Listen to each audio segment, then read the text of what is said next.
Welcome to Determine Out Loud, our podcast series that's all about minding your business in contract management and source to pay.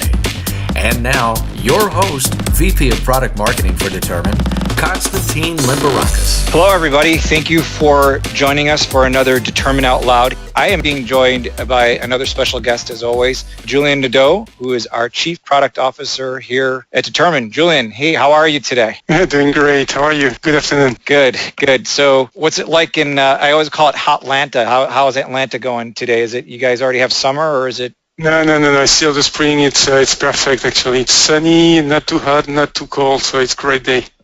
Good. So Julien is joining me today because we've been talking quite a bit, I would say in the recent few months, on services and services procurement. So when we're talking about this, we often think that people have been addressing this effectively for 10 or 15 years, but it really hasn't happened yet. And we think there's some reasons for that. But before we get into that, what I wanted to ask you, Julien, here is that, we see a huge range of importance of services and organizations.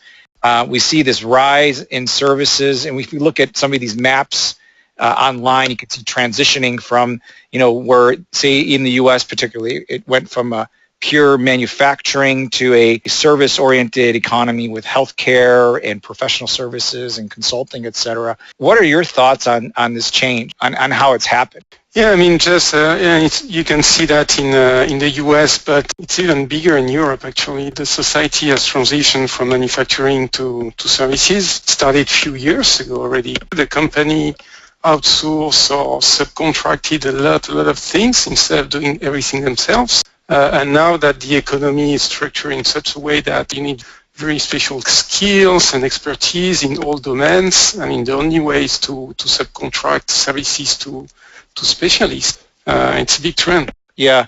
The one statistic that really shocks me is when you look at manufacturing companies, services procurement might be as low as 13%. And then how other organizations that are actually services providers themselves spend as much as 90% of their spend on services. That's a clear example of how we've seen this transition from a manufacturing economy to services, and where services is now becoming much more prevalent. So if this has been around for so long, and we know companies like Ariba and others have been around, why do you think services procurement remains an issue for most organizations, knowing that we know that this trend has been around and know people are buying stuff and they're buying services through systems? Why is it still an issue?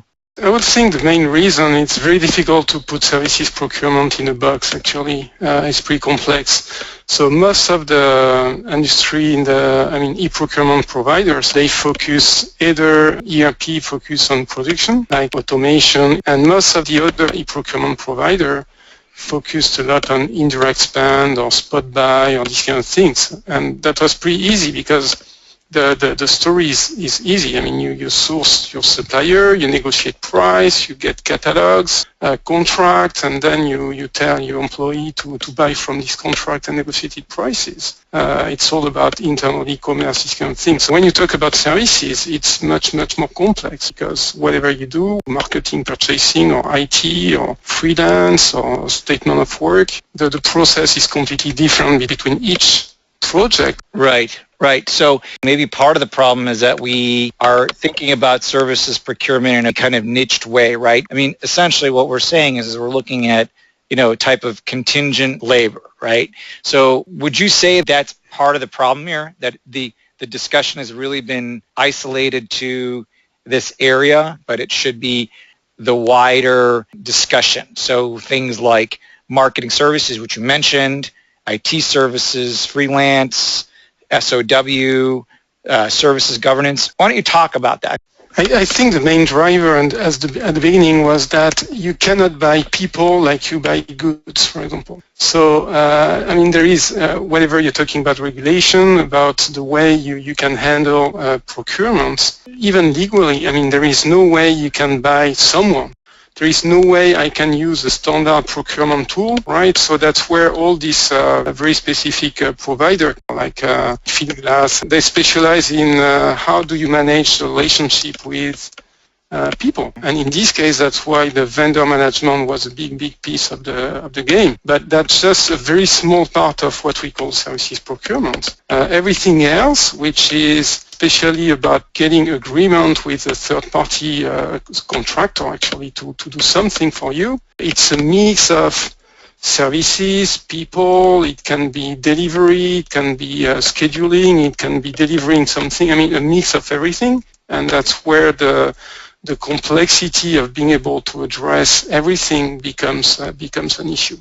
I think that's absolutely right. One of the things that you and I have looked at this, there's been a real low adoption rate of even the tools that are out there. So the fact that even those technologies that are there, people haven't really been using them as much as they can. What are we doing here at Determine essentially to change the game here? Yeah, when you look at services procurement, actually why the adoption is so low is because it's so different from process to another. It's very complex to be able to have the flexibility to address this type of process. So when you look at all the solutions on the market today, they are pretty rigid, they are pretty difficult to use, they put you in a very specific process actually. So it doesn't fit the flexibility you need when you have a new project to include these services into your organization and into your business process. So all the solutions today on the market, they don't have the capability to be able to manage correctly this workflow, to do the full collaboration with people, being able to have this changing agreement, pricing, receiving, whatever you buy by the hour, by the quantity, by the scope of work. And there is no solution today on the market. So what we thought at Determine actually is we have actually a platform, a technology that allows business process in a very flexible way. So that means that you can adapt completely the process of what you want to do based on the project you're on. So you can start project and agree on the type of process you want to use. The second thing is you need a full collaboration between a lot of people, whether internally or externally. So by having an online full collaboration, social comments, channel communication, Q&A, audit trail about whatever you do, all of that is key actually to be able to succeed. And last but not least is to be able to completely manage a process from upstream to downstream. All services procurement is based on agreements. So you need kind of a robust but very easy contractual piece, which is not the complexity of a CLM you use usually for legal. You need to have a CLM that works for purchaser or even for project manager, whenever you do an NDA, an MSA, a scope of work.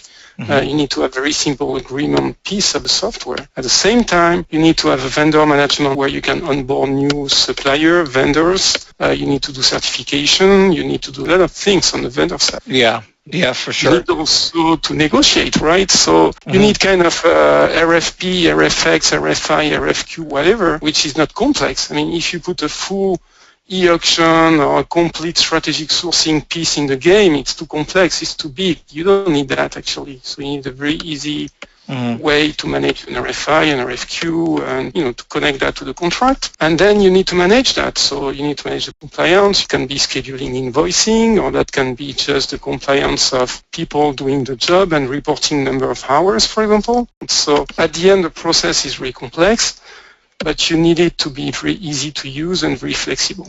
And so that's what we're working on.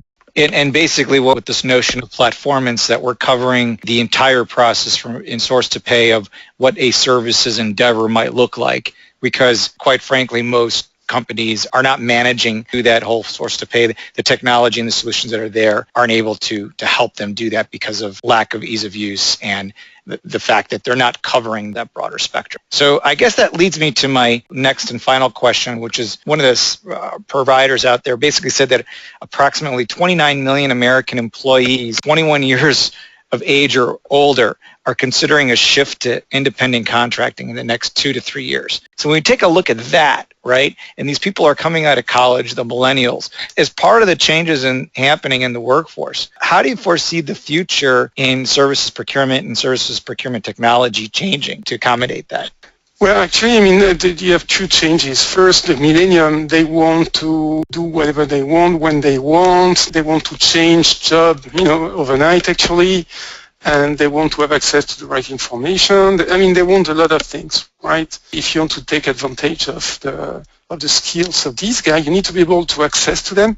You need to be able to make them work on the platform as well. So don't tell these guys to go on a platform which is very difficult to use, that looks old, that's not available on mobile, and tell them to work with you. So first you need a platform that drives adoption and modern internet type of application. So that's the first part. The second part is, if you want the right talent to work for your company, you have to be able to work with these people, meaning that you cannot have everybody in your company working inside offices, inside the company.